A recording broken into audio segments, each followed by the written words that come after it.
Let me, just one very short announcement before we take questions today. President Obama will attend the 17th Asia-Pacific Economic Cooperation Leaders Meeting, APEC meeting, in Singapore on November 14th through the 15th. APEC is an important forum that brings together the dynamic economies of the Pacific Rim. Singapore is an important partner on a range of regional and global issues. President Obama looks forward to working with APEC leaders to promote open trade and investment, support economic recovery and sustainable development, and address key challenges facing the region and the world. The President expects to visit other countries during his trip to the region. Further announcements will be forthcoming when those plans are finalized. Should we assume it would be front end or back end or advance? I don't buy tickets based on any assumption. Again. You can't go to one of those countries without going to all three of them. Let me see. The President expects to visit other countries during his trip to the region, and further announcements will be forthcoming when those plans are indeed finalized. We have a list of countries in Asia. Should we just ask them all individually? You should, let's go alphabetically, that's because you're finished the crossword puzzle. Can you say whether this be a rather lengthy trip? Well, look, in many ways, in all seriousness, in many ways, some of that is going to depend on a number of factors. Obviously, scheduling, where we are in any of the legislative calendar and what have you. The reason we wanted to get this out, obviously we've got advanced teams that are going relatively shortly to Singapore, and as we get more definitive plans, we will certainly let you guys know.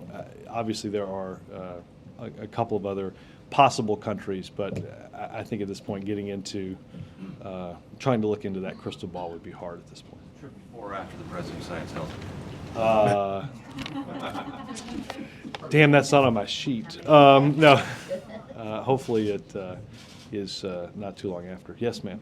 Can you talk about what the President is doing over the next couple of weeks on health care, other than the town halls that we know about, the sort of public events, but what kind of role is he taking in terms of talks with lawmakers, negotiations? What's his sort of game plan? Well,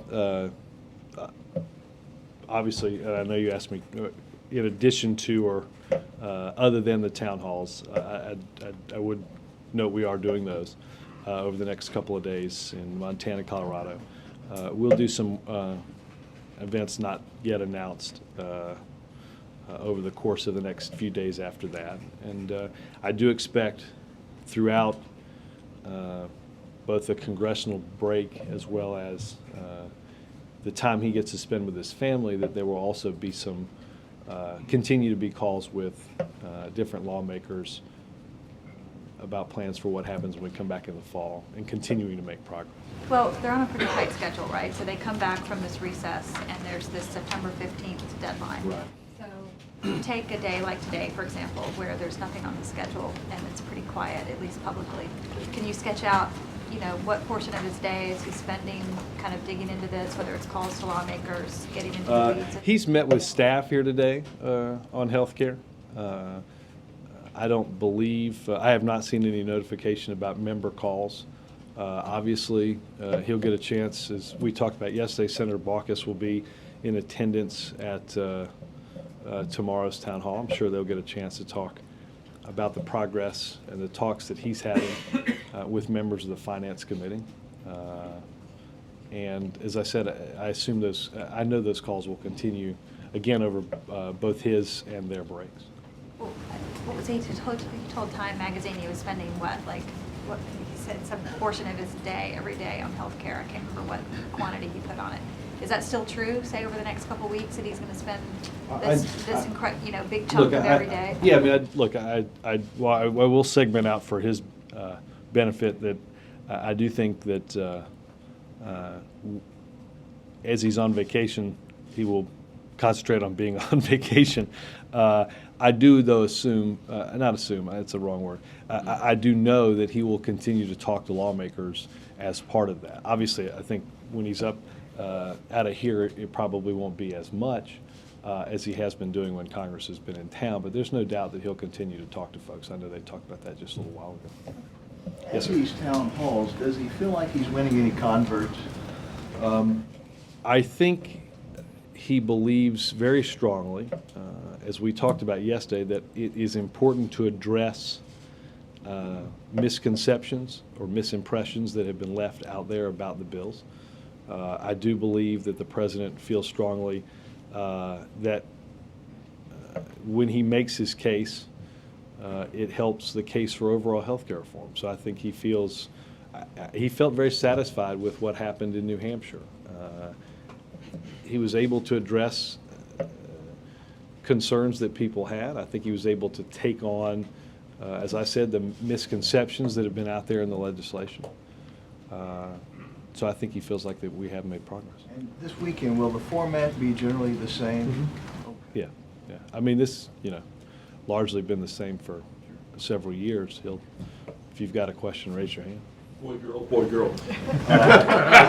He's been going girl, boy, girl, boy. No, actually, it's total, it's a falsehood. He said girl, boy. And then he went boy, girl. boy, girl. No, I understand. So can you trust, I understand. can we trust that he's going to keep his word when he says it? I think he must have, I think he just did sort of a Rain Man thing and quickly counted up there were, at this one, maybe more men than women and hedged with the boy, girl rather than the girl, boy. In all seriousness, has he thought about going Democrat, Republican, Independent? We don't segment town hall meetings based on party Show of ideology. hands for Republicans? Well, he asked for a show of hands at the meeting, or about those that had concerns about the legislation. Again, I don't think we'd ask people to stand up. The point of this is not to segment people by political party or political ideology, but to address their causes and concerns. I think you could be of any number of political persuasions, support health care reform and still have questions you'd like to ask the president. I think that's the point. Misconception that you found where you've been. Well, look, I think there's no question in New Hampshire the one he addressed the most is what has been, I think, addressed by some over the last few days, and that is this notion of, as some have called them, death panels. I think Senator Murkowski in Alaska yesterday addressed fairly clearly as well. Yes, sir. Polls indicate that the American people are not, or a plurality of the American people are not with the president on health care reform. He's obviously trying to change that by campaigning. Well, Okay. I don't want to quibble with, I mean, again, I think, The majority of the American people are not with the president on health care reform, the bill that, or the legislation he's trying to get through Congress. How would you say it? well, I think if you look at, I think, not to mix networks here, but I think I think your poll Plurality read, disapproved. More people disapproved of the president's handling of Right. healthcare than approved, which But- I think is what Jake was asking. okay, that's clarifying the question, because the reason I was quibbling with the phrasing of the question, not to get into the phrasing of polling, but in your poll, if you asked just straight up, here's what healthcare reform, here's what you get, here's what it costs, what the number was, 58-38, something like that? Right. Theoretically, they're with what you think you're pushing, what you say you're pushing, but they're not with I the don't know if it president. was is what I'm saying. theoretical, but go ahead. The polls aren't where you want them to be. Would you quibble with that? On some of those questions, I would not quibble with. Okay. I'm just stuck on word polling. Why not? Why aren't they where? Why do I not agree?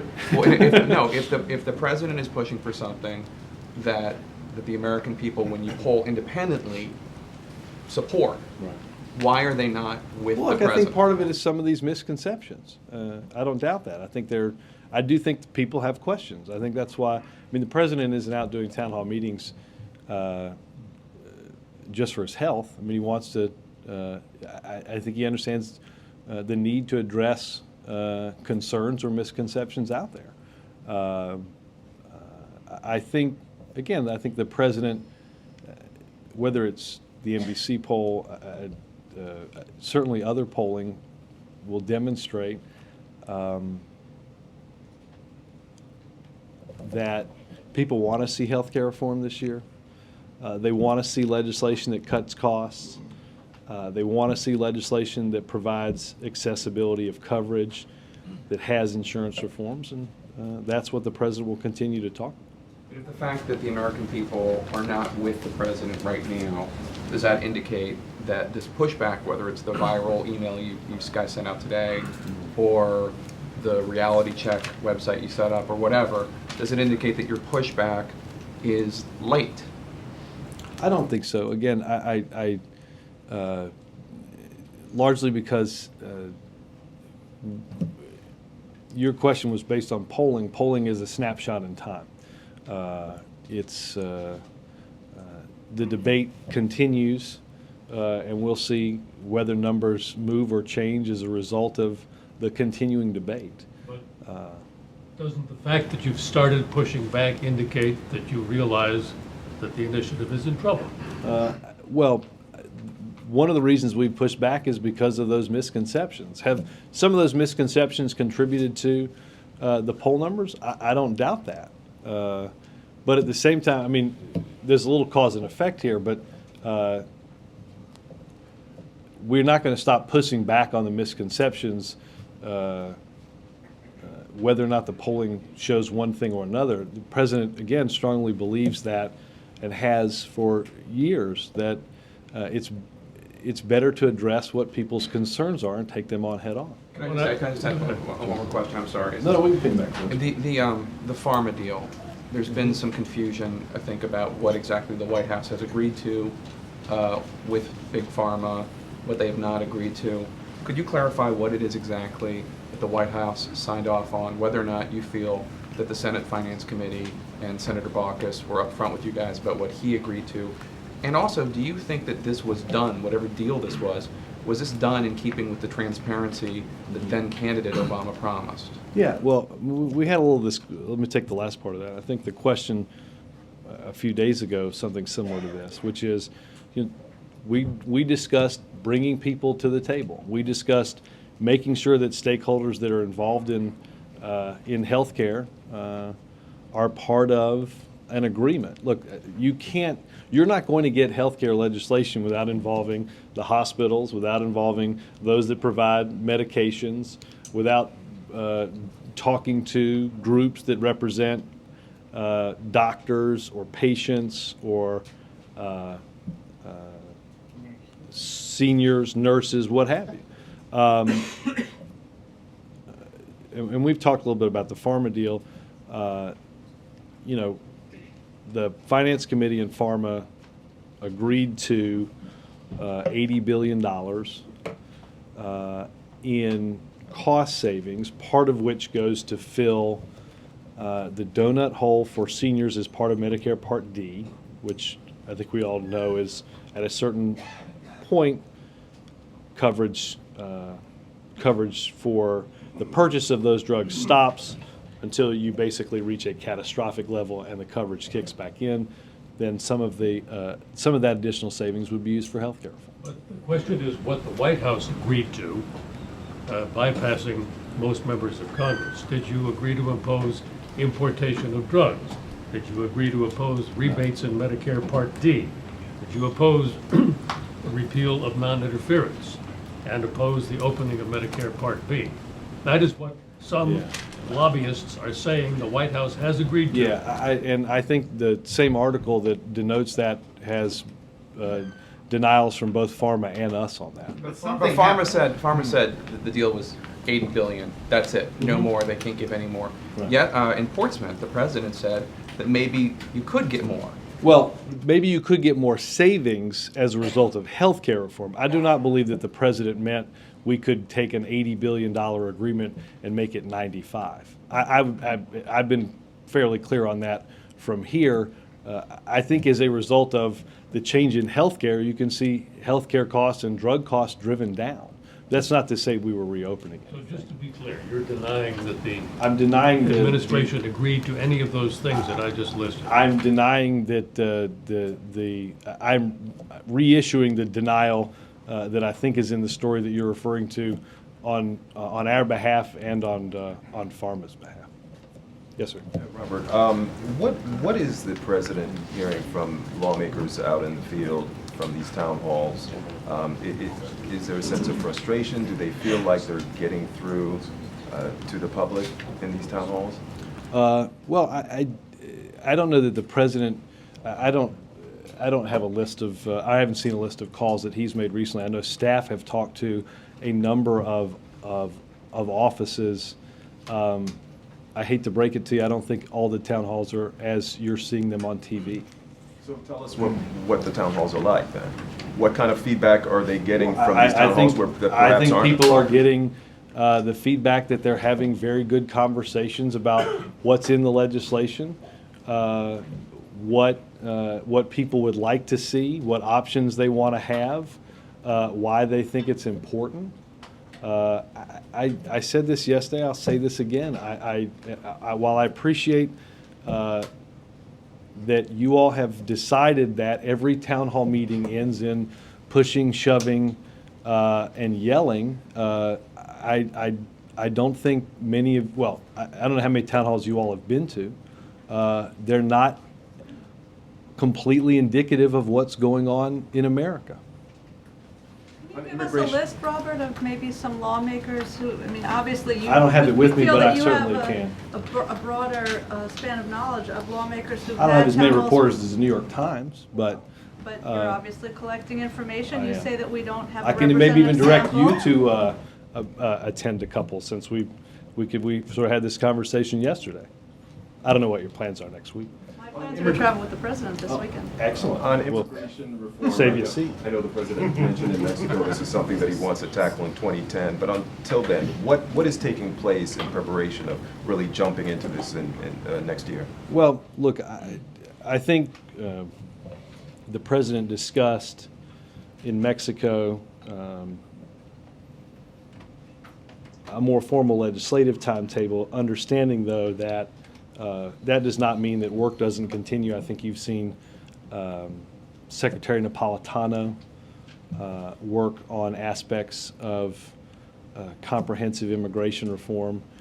She will continue to do that and meet with stakeholders and discuss along different border communities the challenges and the opportunities and what has to be done in order to make comprehensive immigration reform possible. And are there any groups that are being brought in to sort of help shape whatever it is that will eventually? I think there will be some meetings soon on all of that, yes.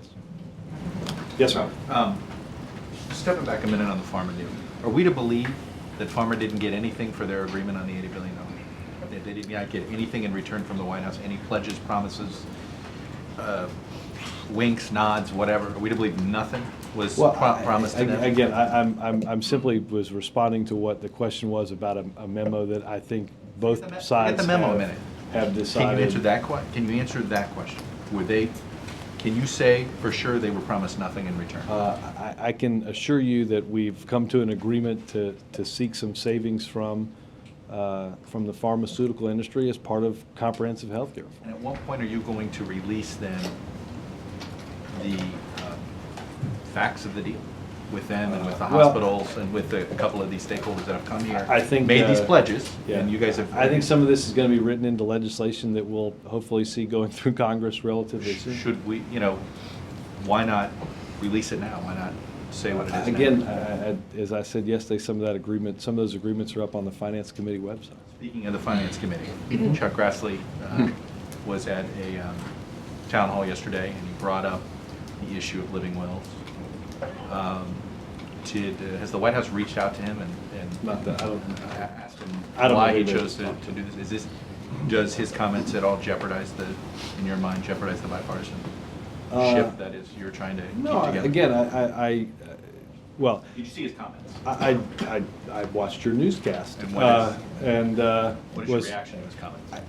I would have him talk to Senator Murkowski, who said, just in case I didn't see it, it wasn't on your newscast, but it does us no good to incite fear in people by saying that there's these end-of-life provisions, these death panels. Quite honestly, I'm so offended at that terminology because it absolutely isn't in the bill. there's no reason to gin up fear in the American public by saying things that are not included in the bill. That, I think, would be my, I'd paraphrase that response. And that's what you would want to send to Senator Grassley. Yeah, I mean, I think, again, that's what Senator Murkowski So in your said. mind, this doesn't jeopardize the bipartisanship right now? No, I think we're continuing to, obviously, the president is continuing to talk to lawmakers and hope that the Finance Committee can come to some agreement. Besides the town hall, tomorrow, what else is he doing in Montana? Something recreationally that you can. I indulge hope in? we'll be enjoying big sky country, but I don't have any Doing announcements. what, hiking, fishing, hunting? I don't have any announcements on that today. Any coverage? Probably not. So that you are sure. Whatever it is. At least I can lean on that side of it, yes. Whatever it is, we won't see it. Is that what you're saying? Robert, I'm going to follow up on what Chuck was asking about Senator Grassley, because, so he's the top senator on the Senate Finance Committee. The president's talked to him. The president wants a bipartisan bill. And yet Senator Grassley came out and said, no public plan option, no way, no how, he won't vote for a bill on it. And yesterday he had a chance to clarify this death penalty thing, and instead he jumped on it and said people Death have a panel. right, death panel, sorry, that people have a right to be, or the right to be afraid of it. So, I mean, can you still count seriously Chuck Grassley as an ally in getting your health care bill passed? I still think there is the possibility of getting bipartisan agreement through the Finance Committee in order to make progress on a piece of legislation that can pass the Senate. Yes. Senator Grassley's support in particular? Well, Senator Grassley, Senator Enzi, Senator Snowe are obviously the three Republican senators that are involved in this. We, again, will hope to quell the misconceptions that are apparently held even by some in the Senate about what the bill is and what the bill isn't. But we'll continue to hope that they can make progress. Now, whether or not it happens, I don't know. He just seems to be playing rope-a-dope with the White House, leading you along and then slamming you down. Well, I guess we'll see about that. Robert, Senator Grassley did yesterday specifically ask the White House or the president to say he's willing to sign a bill that does not have a public option. Is that something the president is willing to say? The president is willing. The president is willing and wants to sign a bill that has adequate choice and competition for those that enter the private insurance market. Understand, again, the concept of this option was to provide exactly that, an option in an otherwise closed private insurance market that in some areas in different parts of the country that are might be dominated by only a couple, or in some instances, only one insurance company that's offering the ability for coverage on a private insurance market. The option of an additional plan is to simply provide some choice and competition to a group of people that can only get insurance that way because their employer doesn't provide it, they don't work, or what have you. So you're saying there needs to be a public option? I'm saying there needs to be a mechanism that appropriately institutes choice and competition in a private insurance market that is normally or can be at times very narrow and closed in order for those concepts to impact people's ability to buy quality health insurance. And one other question, do you know if the president has ever consulted on health care with Rahm's brother, Ezekiel Emanuel? Has he ever? Consulted on health care matters? I think Zeke has talked to, certainly to staff and to others about healthcare. I've not been in every healthcare meeting the president's been. Yes, sir. Robert, you mentioned that back to the pharma, you mentioned that some of it would be written into the Senate finance legislation. Well, that's, did I understand that correctly? Well, again, that's the panel, if you're talking about getting different cost savings into the bill on the Senate side, that's the committee of jurisdiction. Pieces of the $80 billion agreement. Okay. But that agreement, the 80 billion, is not binding on Congress in any way, is it? Is it not binding on Congress, all of Congress? all of Congress. Well, I guess that depends to some degree on what ultimately comes out of the Senate and what's agreed to in a conference committee, but I think that's getting that's projecting a tad ahead of ourselves. Well, is it binding on the Senate Finance Committee? This is the agreement that they entered into. Yes, sir. Robert, a couple things on public option. It wasn't listed in the email that David Axelrod sent out to David, who was defining principal goals for healthcare reform. By my reading of it, I didn't see any mention of a public option as a mechanism of achieving what you just outlined. Was that an oversight, or I'd have to go back and reread the. Are there other priorities that take a higher precedent for the president than a public option? Let me be clear.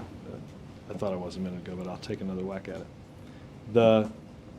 This is an option that provides choice and competition in an otherwise narrow or closed insurance market. That's the president's goal, is to ensure that if you didn't get your health insurance through your employer, you didn't have those type of options, that you would have something that might compete with the only game in town. I think that's in David's email, choice and competition. Speaking of the email, Yeah. how was the list for who would receive it determined? I believe it's for people that have signed up to receive email updates from the White House. The reason I ask is I have received emails from people who did not in any way, shape, or form seek any communication from the White House, who have never registered on OFA, who have never registered on a campaign website for the... Let me finish my question. But let's Let me be finish clear. my question. But let's be clear before you, I'm going to give you a chance to finish your question. You've done this a couple of times, Major, and I just want to be very clear, okay?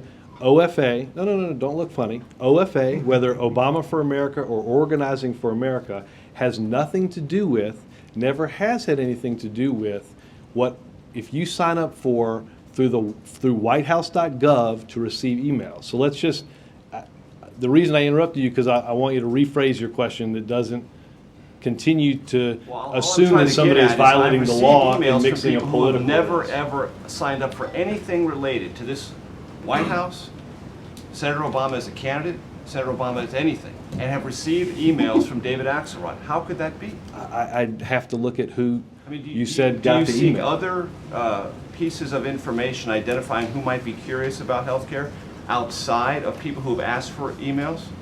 I'm sorry, say that again. Do you in any way seek databases or information about people who might be interested in healthcare? I will certainly check. I will certainly check. I'm not under that impression. These folks have But emailed, again, they'd like to know how they get an email from the White House when they've never asked for one. I'd be interested to see who you got that email from and whether or not they're on the list. I don't. May I follow up politely on one of the major Well, let me finish needling Major. This row, please. Again, I just want to be, but I just want to be very. What you're telling me is I need to give you these people's emails so you can check them on a list. I'm just asking. Well, you're asking me if they're on a list. If you can figure out a different way of checking without asking me to double check the name, I'm happy to. They're telling me they can't be on a list because they never asked for an email from the White House. What I'm saying is I'd have to look and see. So you don't have an explanation for how someone who's never signed up and never asked for anything from the White House would get an email from David Axelrod? I hesitate to give you an answer because you might impugn the motives of the answer. Why would you say that? Because of the way you phrased your follow-up. I'd have to look at what you got, Major. I appreciate the fact that I have omnipotent clarity as to what you've received in your email box today. I have omnipotent clarity. You don't have to impugn anything about. I'm telling you what I got. Emails from people who said they never asked anything from the White House, and yet they received something. We can, let me go to someplace else that might be constructive. A couple of questions, one on end-of-life care and one on the town halls. Senator Grassley just put out a statement a little while ago saying the Finance Committee dropped end-of-life provisions from consideration entirely because of the way they could be misinterpreted and implemented incorrectly. And I'm wondering, would the president support a bill that does not have these end-of-life provisions in them? I have not asked him about that. I can't. I don't know the answer. Okay, in other words, is it something he feels strongly about that is necessary? I'd have to talk to him specifically and about then that. Secondly, you talked a little bit yesterday about the town halls and how people sign up for them, and I'm wondering if you could just give us a little bit more information. I'm curious how many people do try to get in, how far in advance do you put a sign-up list up on the website, or just how does it work if I were a citizen wanting to come to a town hall? Well, obviously, the size is determined by the venue with which, and the capacity with which the venue can fill. How far in advance do you I don't know. advertise them? I don't know how far in advance the Portsmouth one was. I know that a lot of this stuff is done through the local media outlets and the local paper that sends you to a website to sign up for. And does the White House find that there are many, many more people wanting to Sure. go that Always. can get in, and it's random? You Random, said? yeah. Like by Was for computer? New Hampshire, yeah. Is it that way always? I mean, the different sign up for different populations, but yes, that's the way it was done in New Hampshire. Is that the way it will be done this weekend? I admit I don't have clarity on how it's done this weekend. May I ask about foreign affairs, please? Should we get that by the end of today, actually? I mean, I think that's something a lot of our editors and producers are going to want an answer for, which is, can you give us clarity exactly how the Montana tickets work by the end of the day? And the Grand Junction as well? Yeah. All right, first, one on Israel and one on Afghanistan. The majority of senators and also a larger amount of congressmen have written to the president asking him to pressure the Arab countries to make more gestures toward peace. Does the president see these letters? Do they have any effect on policy? Well, understand that, I don't know whether or not the president has seen this letter. Understand that you can't have comprehensive Middle East peace without asking both sides to live up to their responsibilities. Without having seen the letter, it's hard for me to comment on what exactly they wrote, but safe to say that the president, in talking with leaders throughout the region, have asked for them to live up to different responsibilities. This is not a one-way street. Also, in Afghanistan, I know you're reevaluating policy after the election.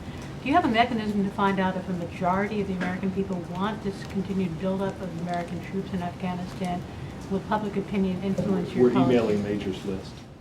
Seriously, what would I influence American policy?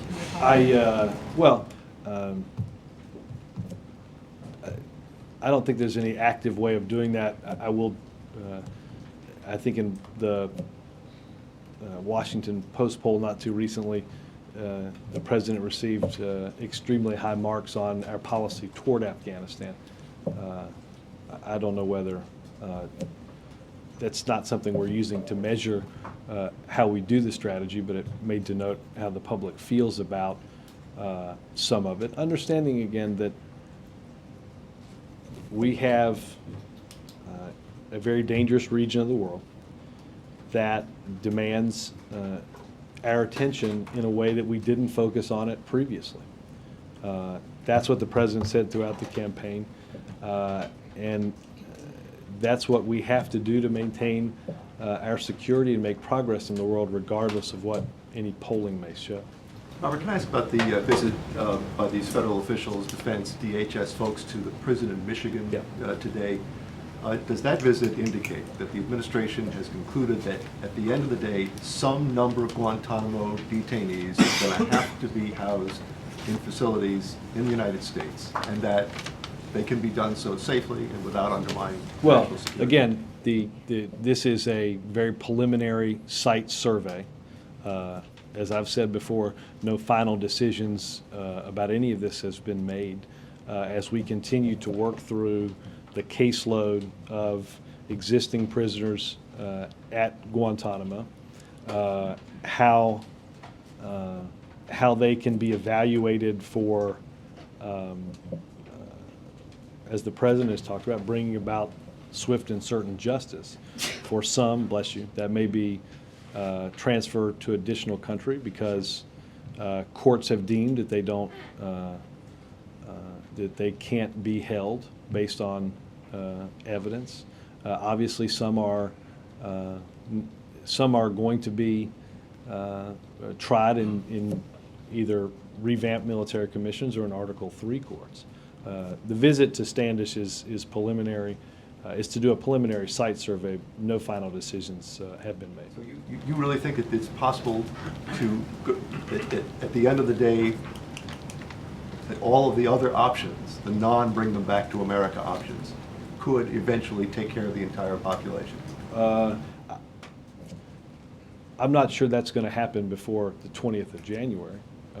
I think obviously it is our hope that each one of these is going to be evaluated for how you bring about that justice. Obviously, some of that is going to take some time. I will remind you that in the intervening 6 or 7 years, I think 3 people have been through, 2 or 3 people have been through some sort of loosely defined, I'm going to say judicial process. I don't talk about courts or what have you. So obviously, we've got a number of options to look at. So the 20th of January, what is it that won't? 21st of January. Right. What is it that that's won't happen by then? The Might not happen by then? Well, whether or not each person has been moved out of Guantanamo by the 21st of January, I don't. Yes, sir. I did have a question on healthcare, but it does seem like that would be breaking the vow or whatever that the president made on his first or second day in office to close Guantanamo in a year's time. Is that what you're saying, that that's going to No. What I'm saying is we're looking at options for the president intends to maintain and keep his commitment to close Guantanamo in a year. Just depends on what the meaning of the word close is, right? But if everybody's not out of there, how's it? No. I'm saying that, let me be, I see now where the confusion is. Obviously, they're looking at the possibility of different sites for moving those that haven't been through a judicial process or have not been transferred or whatever out of Guantanamo. But I'm not suggesting that they would stay in Guantanamo past the 21st. Whatever happens to those cases, even if they haven't been finally disposed of, they won't be at Guantanamo. Right. That's the goal of the executive order, yes. I just had a question about whether the administration favors something in the House bill that would mandate a health benefits advisory committee to mandate essential benefits even for private insurance plans. Without having a lot of knowledge of that section, let me have one of our guys take a look at it. All right, well, then, let me also ask, just how familiar are you with the language that some of the people are debating about or bringing up about the stuff that Zeke Emanuel has written? Just I'm sorry, say it again. Zeke Emanuel has written some articles that people are using to say that the government will ration care. Yeah, I think we've I think we've dealt with that. Is another one of the continuing misconceptions. Right, but in the context of talking about universal health care, he does talk about a scenario in which somebody with dementia would not get care. Yeah, again, that's not what the president believes, and that's not what the president's policy would be. I know that the article is theoretical, but it's in the context of universal care, and I think. Again, this is. I think the president is. I won't use the word, but the president. The president's the one that sets policy. I think he was pretty clear in New Hampshire that something like that is not involved in health care reform and isn't his policy. I'm sorry to belabor this, but if we're dealing with finite or limited or dwindling resources when it comes to health care, and there are decisions that have to be made about who gets care and who doesn't, does the president believe that individuals and their health care providers should make those decisions, or the government? As he said in New Hampshire, not to belabor my answer again, he was very clear in New Hampshire that those are decisions that are made by the individual patients and their health care provider. What we want to do, and I think what the president was pretty clear about, is let's also not have those decisions made by health care bureaucrats and insurance company bureaucrats that have, as the president said, decided for 12.5 million people that they can't get an insurance policy based on what one of them has determined is a pre-existing condition. Let's not have a health insurance company decide that they get to change the rules on their premiums if somebody gets too sick. The president is a strong believer in that those decisions should be made by the individual and their health care provider. They shouldn't be made by the government, by a government bureaucrat, just as they shouldn't be made by an insurance company bureaucrat. Chris? Could you just speak to how the White House chose the sites for the town halls this weekend? Are they just conveniently located near the national parks, or is there something about the local healthcare markets? No, we're not highlighting anything based on the local healthcare market. They were done as part of the swing for the national park, so there's nothing new on So that. he decided to go to the national parks first and then decided to do healthcare? Well, this is, I don't know that one came before the other. This is a trip that we were able to do both. We've got a ton of ads coming out on healthcare. You know, the Chamber has one out now, and our pharma-led group has another out. The evidence suggests that supporters of the president are going to outspend critics by quite a margin this month. Do you think that barrage of advertising is going to help turn the tide on healthcare? Well, I think if people get, I think this goes with the same thing the president would talk about in terms of misconceptions. I think if people get use a healthcare analogy, a dose of accurate information, that will be a positive thing about what people understand, what benefits them if they have insurance, talking about the insurance reforms that I was just talking about with John. If they don't have insurance, how they can find an affordable insurance plan, and some of the reforms that we're making, that we're instituting, that will cut costs and drive down healthcare costs. I think all of those are important. How big a factor are the ads? How much of a help are they? Well, again, I think if there's a healthy dose of accurate information out there, I think it will be helpful. Healthy dose? Healthy dose. 2 tablespoons every 4 hours.